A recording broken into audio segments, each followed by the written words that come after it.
the last episode, we had talked about probably purchasing another airplane because we're having the density altitude drama in Denver.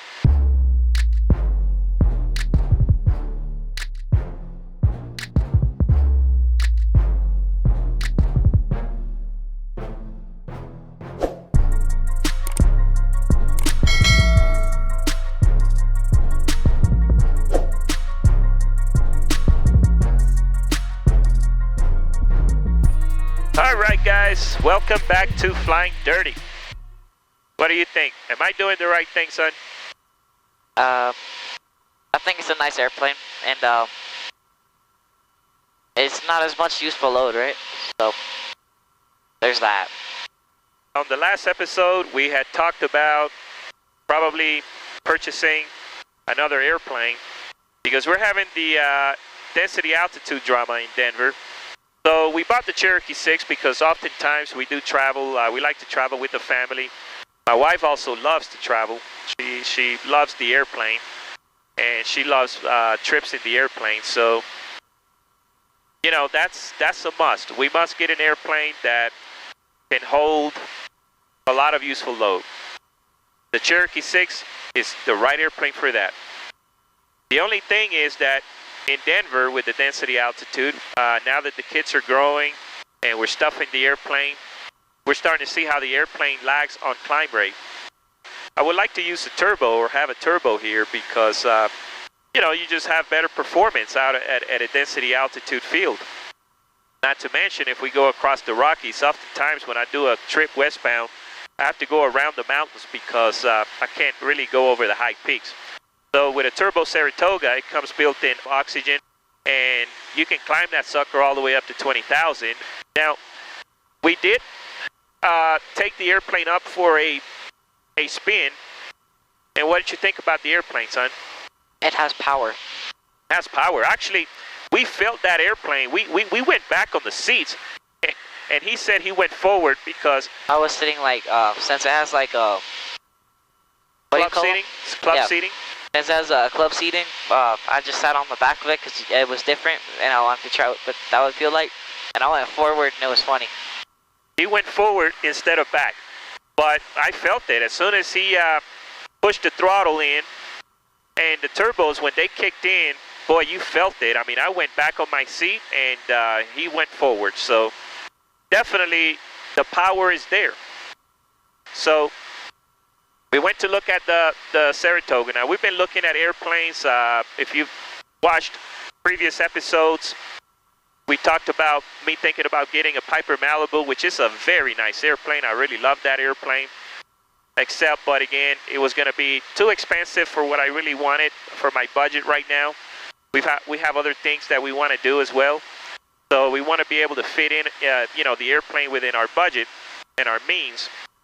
And with the Piper Malibu, the maintenance expense was going to be pretty expensive, and also the insurance was going to be pretty expensive. So, being that I have a PA32 already, and I've got about 1,000 hours in this airplane, transitioning to a PA32 301 retractable, it's not going to be that big of a difference when it comes to your insurance. Now, you will have to pay a little more premium because it is retractable. I'll have to get used to another tail number, or call number, or whatever. Yeah, it's going to be a little complicated.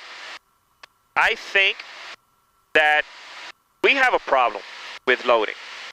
All right, we tend to load too much. And I think that any airplane owner, I think that they're pretty disciplined in their loading and whatever they're going to take. But we got a little spoiled with the Cherokee 6. We did. We got spoiled. So we just have to pack lighter now, you know, especially in the Saratoga, because I want to use the Saratoga for the cross-country trips. Because again, you know, you get there faster. It's a turbo airplane, and I like to use that one for the family airplane as well. But here it is. I mean, we refurbished this airplane completely. It's a very nice airplane. I really love this airplane. Man, I love these instruments. I love the dyno. The dyno has been fantastic. The Saratoga does have a KFC 150, not KFC chicken. Don't start thinking. I know we're hungry.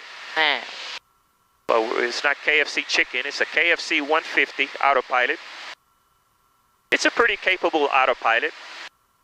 It will do your approaches, unlike the True Track, where if you look, we can only fly with the autopilot on at 700 feet AGL and above. Not to mention that we cannot also use GPS approaches because they're still not approved by the FAA. So it works. It'll do a GPS approach fantastically, if there's such a word, but you can't really do them legally. They're not approved by the FAA. So that's the reason I bought this True Track, is because I thought they were going to approve and release and lower the altitude minimum and the GPS restriction on the approach, but they haven't done that yet. So I'm very dissatisfied with True Track. Now I'll really have to think about it, but eventually it may end up that I might sell this one. I'll just have to see. So I do fly approximately about 100 hours a year, but we do have some things coming up, so it looks like I'll be flying a little more than I normally do. But if I fly 100 hours a year approximately, that means I'll probably be putting about 50 hours apiece on each airplane for the time being. But I don't know, guys. Let me know. What do you think? Should I sell the Cherokee 6 now that we're getting this Turbo Saratoga?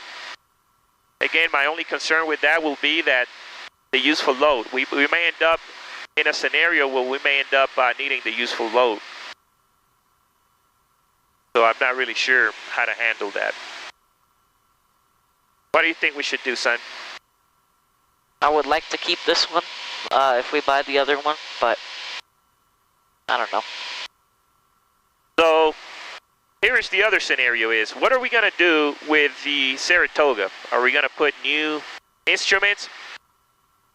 And are we going to do a new interior? I think a new interior first, because the instruments, they're all right, I guess, but I don't know, son. I like instruments. Boy, these instruments, I'll tell you, ever since I switched to this, it's been just great. But yeah, we enjoyed our time with the owners of the airplane. We met his dad, we met Josh, and we met his wife. Very nice people. He's got like a very nice crop duster, my goodness, with a turbine engine and everything. It's gigantic though. It's gigantic. I did take a picture of it, so I'll put it up here so you guys can see it, but this crop duster is just awesome. Since I was facing backwards, I couldn't really see much on the front cabin. How did it feel sitting backwards? It was different. It was different, like good different, bad different? In between, it was like weird. Because with the takeoff, how like I went forward, that was kind of weird, so I didn't like that much, but... Yep, so, yeah, that's the thing with that one. The configuration, I do like the club seating configuration. That's going to be pretty cool. So the sun is setting, so let's go ahead and turn on our cabin lights. There we go. Oh. And our wing lights. You have to have those on at nighttime. And there it is, guys. The sun just went down. Check this out. Wow. A beautiful sunset. Oh man, that's awesome. Night flying is pretty fun. It's peaceful. And usually less turbulence. Stay tuned because we've got some exciting things coming up. So we'll see. We'll see what we end up doing. Flying dirty might be turning into flying clean. What I want to do though is we'll come back and we'll show you the approach. I'm going to recharge the batteries and we're going to show you the night approach at Centennial. All right, guys. So here we are back and we made it back to Denver Metro. All right, let's switch the fuel tank. Put it on the left tip. And we'll reset the timer for 30 minutes on that tank. Saratoga 20 Whiskey Mix, straight in runway 28, report 3 miles, fine. Straight in for 28, report 3 miles, 3620 Whiskey.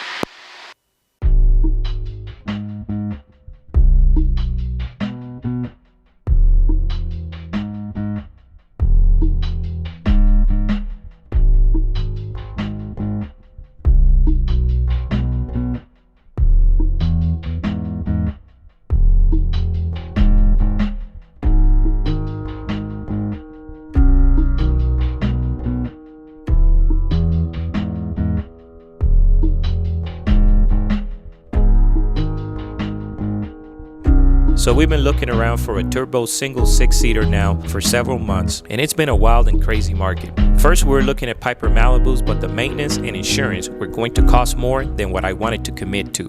Then I had looked at an 836 Turbo Bonanza, but the airplane was snatched away quickly. And I also almost placed an offer on a Turbo Lance, but it was not my preferred choice due to the T-tail, and also it was having issues with the wing spar inspection, so I passed on it.